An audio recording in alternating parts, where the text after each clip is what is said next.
Всем привет! И сегодня я покажу, как приготовить вкусные вареники, картофель с луком и сладкие с творогом. Приготовим тесто, с которым не только приятно работать, но и на вкус оно очень вкусное. Несмотря на то, что тесто получается нежное, ни один вареник не развалится во время варки. В этом рецепте домашних вареников вы узнаете не только, как приготовить тесто, но и как красиво закрепить края. Начнем приготовление. В первую очередь подготовим начинку.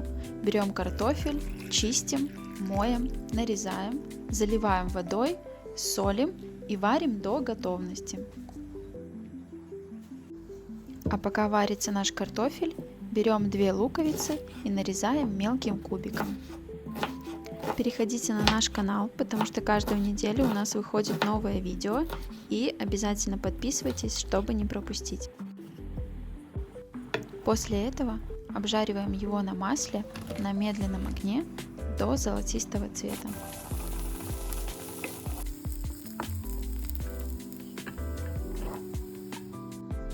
Берем наш готовый картофель, сливаем воду и добавляем к нему немного сливочного масла. И теперь при помощи толкушки делаем пюре. Оно должно получиться однородным. Если вы любите молотый перец, на данном этапе можете его добавить. Пюре готово, и теперь добавляем к нему наш обжаренный лук и хорошо все перемешиваем. Вот такая достаточно мягкая начинка у нас получается. Остужаем ее под закрытой крышкой, чтобы она не теряла дополнительную влагу с картошки. Можете на данном этапе еще попробовать, и если чего-то не хватает, добавить. И теперь приготовим нашу вторую начинку из творога. Добавляем 200 грамм творога, советую взять пожирнее, и немного его разминаем вилкой. К творогу добавляем 1 желток, дальше к нему всыпаем немного ванильного сахара и дальше всыпаем 1 столовую ложку сахара. Если хотите послаще, то можете добавить немного больше сахара. После этого вилкой все хорошо перемешиваем до однородности и одновременно разбивая крупные кусочки творога. Вот такая достаточно липкая масса у нас получается. Ее будет удобно добавлять в вареники. Обе начинки готовы, и теперь займемся тестом. В миску всыпаем 400 грамм просеянной муки. В муке делаем небольшое углубление. В углубление всыпаем половину чайной ложки соли. Вбиваем 1 яйцо. После этого вливаем 1 столовую ложку растительного масла.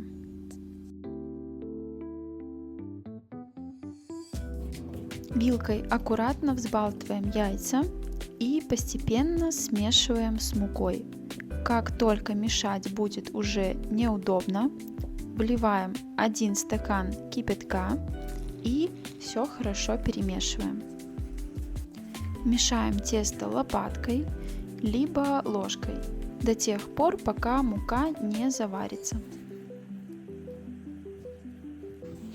Тесто уже не горячее и можно замешивать рукой. Начиная с краев, по кругу в середину собираем тесто в однородный комок. Буквально за несколько минут собираем тесто в однородный комок, перекладываем его на стол, присыпанный мукой, и вымешиваем его минут 10-15, пока тесто не будет прилипать к рукам. После этого накрываем его полотенцем и оставляем на минут 15. Прошло буквально 10-15 минут. Кладем тесто на стол, присыпанный мукой. Кстати, тесто стало более мягкое и достаточно приятное. Разделяем тесто на 2 части. Одну часть оставляем, сейчас мы будем ее раскатывать, а вторую убираем пока под полотенце. Смазываем скалку мукой и раскатываем тесто в пласт. Тесто вроде как упругое, но достаточно эластичное и хорошо раскатывается. Раскатываем его достаточно тонко.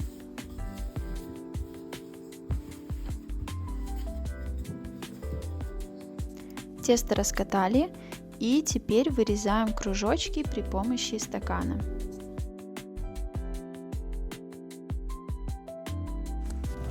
Убираем обрезки и подготавливаем поверхность, куда будем складывать наши вареники, присыпая ее мукой. И теперь будем добавлять начинку. Первые я сделаю с творогом.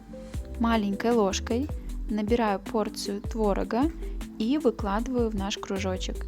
Не сильно много, но и не сильно мало, чтобы получился такой хороший вареник. Немного складываем и хорошо защипляем края. Сначала в одну сторону и потом проходимся в обратную сторону. И вот такой красивый вареник у нас получается.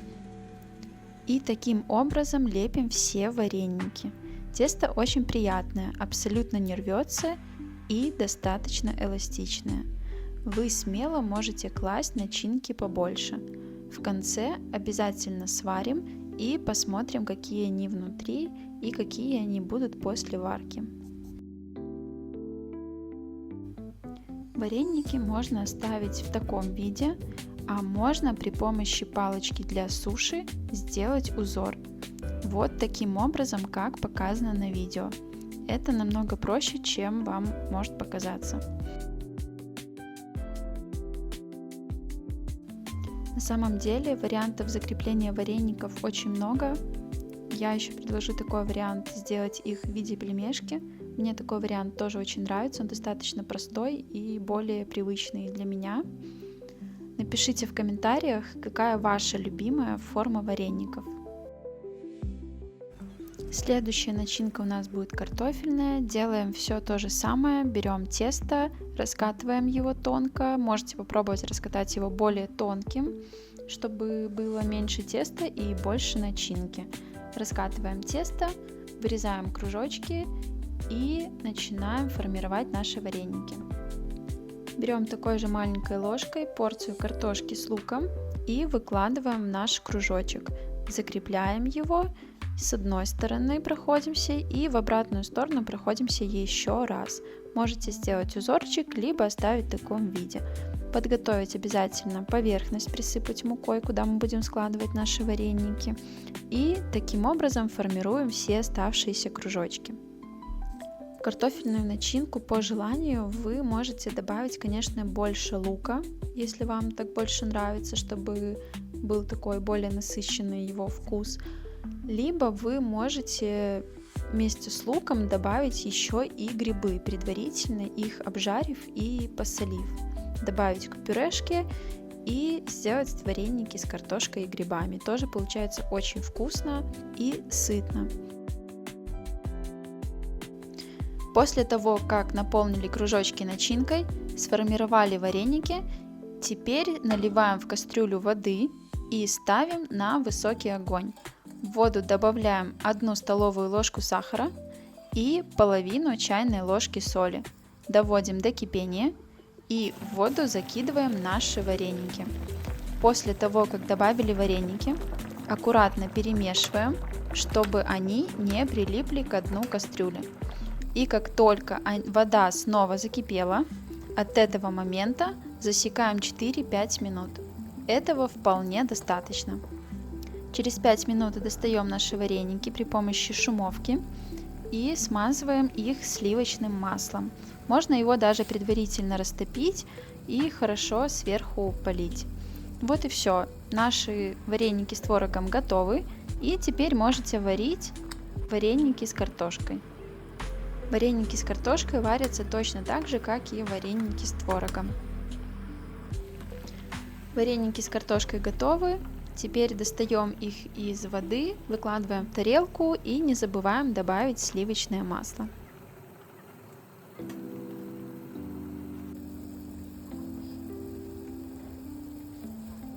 Вот и все. Наши варенички готовы. Как видите, они не развалились, хорошо сохранили форму. И на вкус они получаются очень нежные, мягкие и безумно вкусные. Это отличный вариант для завтрака всей семье. Рецепт вареников очень простой, обязательно приготовьте по этому рецепту, делитесь в комментариях своими результатами.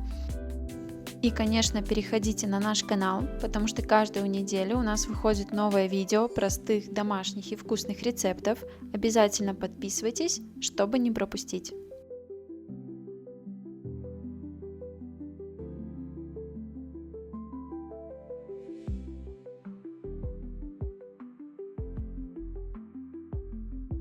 Такое тесто прекрасно замораживается, и после того, как вы сварите их замороженными, разницы вы не почувствуете абсолютно между сваренными свежими и сваренные после заморозки.